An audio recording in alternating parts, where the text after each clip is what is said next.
তাৰ কাৰণে আমাক লাগিব প্ৰথমত নিউট্ৰেলা, আলু, সোৱাদ অনুসৰি নিমখ আৰু মছলাবোৰ। ইয়াত মই ধনিয়া পাউডাৰ লৈছোঁ, জিৰা পাউডাৰ লৈছোঁ, হালধি পাউডাৰ আৰু অকণমান গোটা জিৰা কেইটামানো ল'ম। আৰু ইয়াত গুড়ি কৰা পিঁয়াজ আৰু আদা নহৰু পেষ্ট আৰু তেজপাত এটা। আপোনালোকে তেজপাত নিজৰ সোৱাদ অনুসৰি দিব পাৰে। এতিয়া বলক আৰম্ভ কৰোঁ। তো প্ৰথমতে মই ইয়াত অকণমান গুড় দি ল'ম যাতে অকণমান ভাল টেষ্ট আহক। আজিকালি বহুত মানুহ হেল্থ কনচিয়াছ, কিন্তু সেইটো কাৰণে মই গুড় দিছোঁ চেনীৰ জেগাত, কিছুমানে নিদিবও পাৰে। ইয়াত এতিয়া মেল্ট কৰি লওক গুড়টো। ইয়াত এতিয়া এই গুড়টো মেল্ট হৈ আছে। অকণমান ফুট আহোঁতে আমি আৰু মছলাকেইটা দিম। এই ফুটা জিৰা কেইটামান দি লৈছোঁ।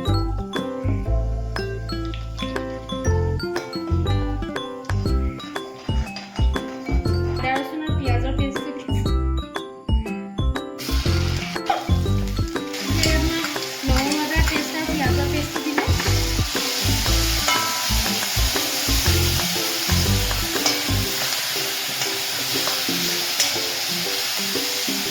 মই নিমখ দিম।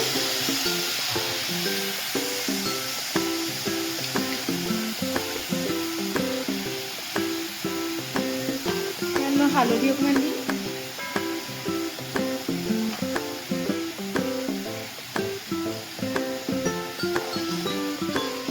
অকণমান ধনিয়া পাউডাৰ আৰু জিৰা পাউডাৰ অকণমান।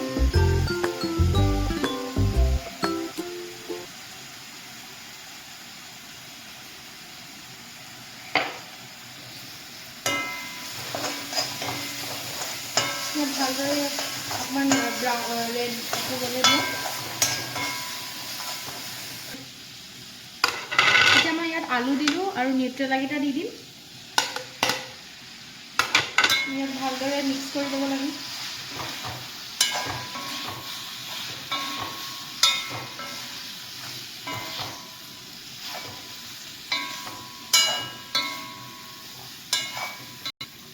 ইয়াত আমি পানী অকণমান দিম এতিয়া।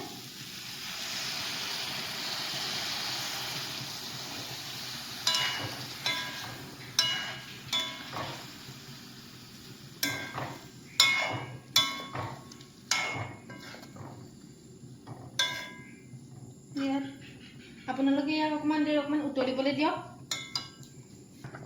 ইয়াত আপোনালোকে অকণমান টেষ্টটো আৰু ভাল কৰিবলৈ বাটাৰ অকণো দিব পাৰে। মই ইয়াত বাটাৰ অকণ দি দিছোঁ।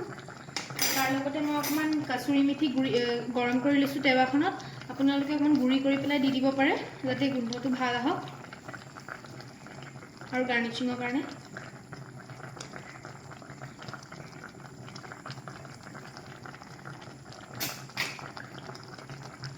নিউট্ৰেলা আৰু আলু কাৰী হৈ গ'ল। এতিয়া মই ইয়াত অকণমান মানধনিয়া কেইটামান দি দিলোঁ যাতে সোৱাদটো আৰু ভাল হওক। আশা কৰিলোঁ আপোনালোকে মোৰ এই ৰেচিপিটো ভাল পাব। ধন্যবাদ।